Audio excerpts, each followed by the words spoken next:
What up? It's your boy Dance. What's up, Dance Crew? We are back with another video, and we are back with 2K information. I got a lot of 2K information from Badge Plug already, but I always got to check out AllCity LiveTV because he typically gives me a nice. He typically gives me an opinion that's a little different from your typical NBA 2K sources. So let's just check it out and see what he's talking about. Huge gameplay changes, by the way. Probably going on about the gameplay changes that Badge Plug was talking about. So let's see. Information for NBA 2K24 that I think you guys are going to be really happy with. Mike Wang recently did an interview in this PlayStation blog, and one of the main things that I want to start with is when the interviewer asked him, are there any additional gameplay nuances that players might not notice at first that you want to highlight here before the game comes out? Mike Wang says, we haven't really announced much of it yet, but the Badge game is... So what we're going to do for this video, since I've pretty much already seen the information, I just want to see his take on it for the most part.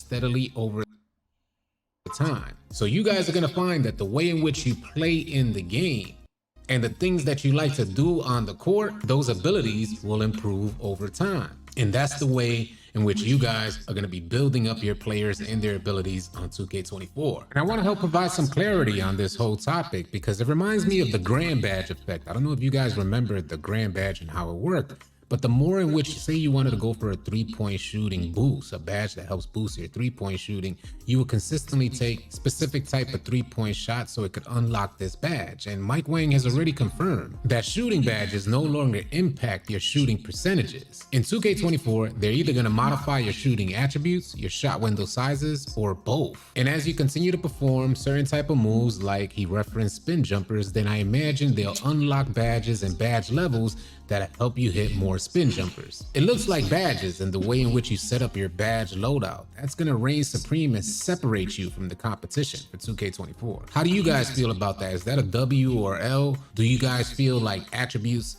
should matter more, or each individual player should be shaped by the badges they have in their loadout? Y'all sound off in the comment section. In this next segment, Mike Wang goes over paint defense, interior defense. And we all know how horrendous interior defense was for 2K23. Here's what Mike Wang had to say about interior defense for NBA 2K24. One of the biggest things that the community at large really wanted to see improved was paint defense. That's one that I think we really stepped into this year, thinking how can we improve it on different levels in different systems in our game. So the body up, that's basically our on-ball defense and the collisions that happen when you body up on a ball handler. That system got blown out, especially under the basket / around the rim. The post contact and the paint shots, especially being able to put a body on a shooter in the paint, was a big aspect of improving paint defense. And Mike Wang even mentioned that gameplay testers felt interior defense is the most improved aspect of the game. Is this factor cap?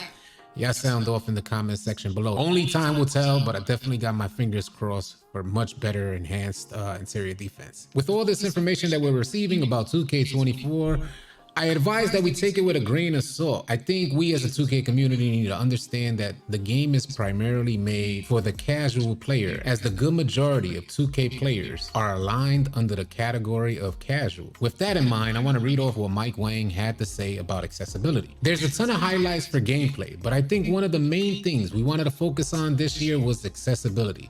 That was something we heard loud and clear from our community. That's where a lot of our design changes come from, directly from the community. And they loved shooting last year, especially the more advanced and hardcore players really loved how it was more skill-based and really let the best players rise to the top.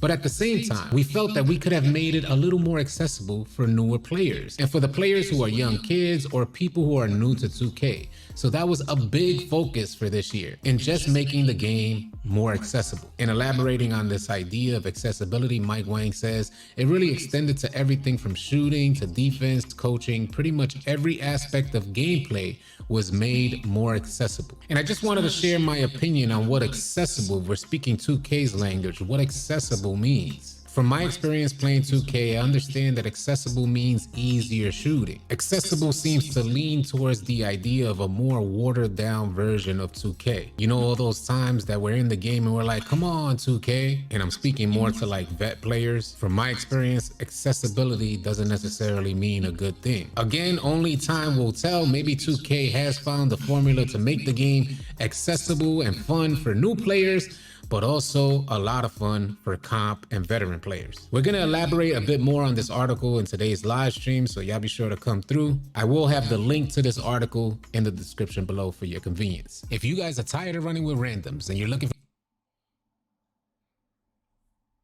Alrighty, that was kind of what I expected, I guess. I don't know how to explain that, but I knew AllCity would, you know, take it with a grain of salt, because I typically take 2K news with a grain of salt. Because it's like, yeah, it's exciting, but at the same time, you want to, you know, kind of be a little reserved on how excited you get, because 2K, they be on some stuff. They'll switch up on you real quick. They'll start it. They may even tease you with a solid little couple weeks of a good season, and then all of a sudden you're like, bam.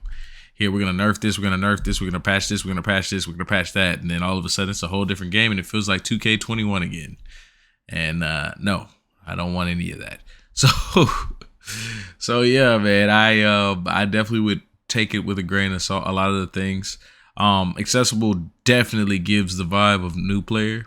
I feel like I'm more so along the lines of casual, because I'm not like a super sweat on 2K, but I'm also not necessarily a casual. I'm somewhere in between, I guess you could say.